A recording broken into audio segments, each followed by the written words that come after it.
Что было сделано? Англичане запустили большое количество своих агентов. Так, кстати, делал и Советский Союз.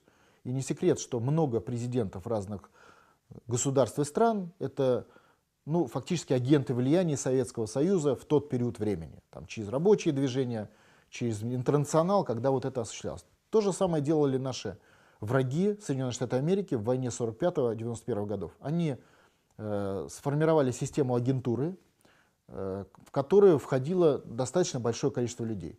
Агентура была сформирована на базе информации, полученной от гестапо, от агентурных или компрометирующих материалов в отношении граждан Советского Союза на оккупированной территории. Есть информация, что это было компрометирующий материал в отношении родственников Горбачева, в силу которых он с юности оказался в системе агентурного влияния Соединенных Штатов Америки, как и многие люди на территории Советского Союза.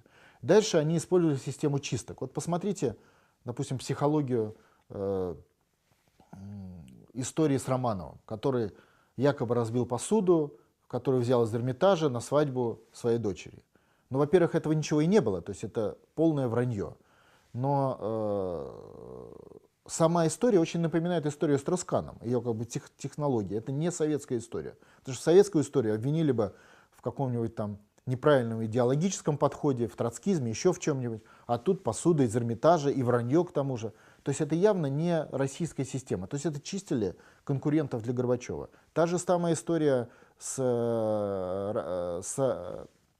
Гришиным, секретарем московским, который тоже был конкурентом Горбачева и которого тоже отстранили через вот эту историю с Елисеевским магазином и коррупционным скандалом, тоже не характерно для Советского Союза.